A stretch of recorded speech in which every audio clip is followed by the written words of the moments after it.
Here's what you need to do. You've got to first shave your head. You dress all in black. You've got to wear a white robe, eat only kosher foods. You've got to become a vegetarian. You face Jerusalem. You've got to face India when you pray. You pray only in Hebrew, and you grow a nice big beard. And if you do all of those outward cultural things, you'll discover the God of the universe. And I'm thinking, this is crazy that someone thinks that they can force their culture on God, and that God's going to be impressed by what you wear, what direction you face when you pray, what you eat, and all these sorts of things. It seemed to me that if there was a God out there who could be known, he should be able to be recognized no matter where I face, no matter how I'm dressed, because he's God. Growing up, we always understood that we had our Bible and the Gentiles had their Bible, the New Testament, and that they were two completely separate books. Because the only people I knew who were believers in Jesus were all people in our public school who were Italian Catholic, I imagined that Jesus was Italian. And so the understanding that he's actually Jewish was a shock. And then to hear that the New Testament was written by Jews, I couldn't believe it. My expectation was that the New Testament was like my grandparents had told me. It was a book on how to persecute the Jews, and something you should stay away from. Of course, when you're told you should stay away from something, curiosity gets the best of you, and you've got to see it. When I opened the New Testament, I was expecting to find a handbook on how to persecute the Jews. My grandparents had warned me that it was written by people who killed the Jews.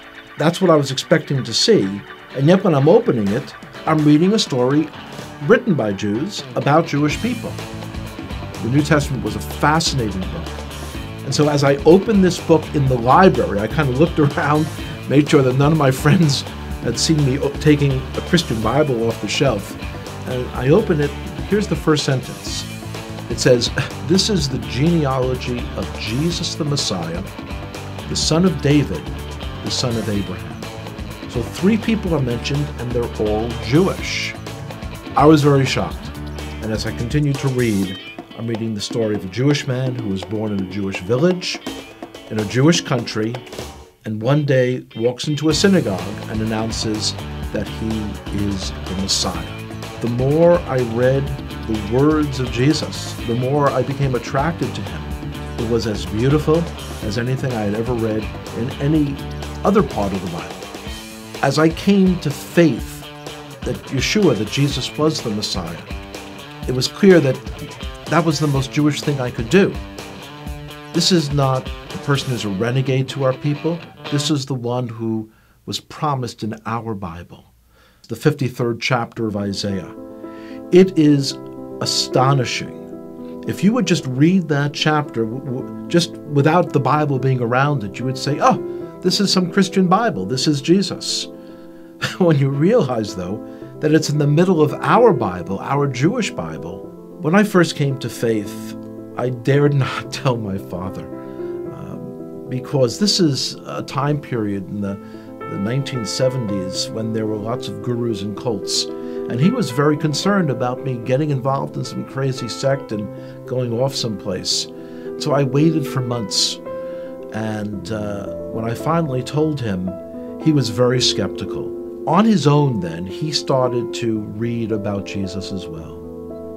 About a year and a half later, I told him that the fellow who wrote one of the books that he had read, that this fellow was giving a lecture in the city of New York. And he agreed to come out to hear that person. And one of the most amazing moments of my life was the speaker said, "Would everyone here who is a Jewish believer in Jesus, would you raise your hand?" And I raised my hand. My father also raised his hand.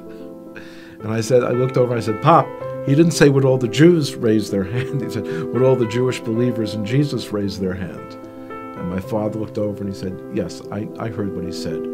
The decision to come to faith in Jesus as the Messiah was not something that was a momentary lark. It wasn't something that was a passing fad.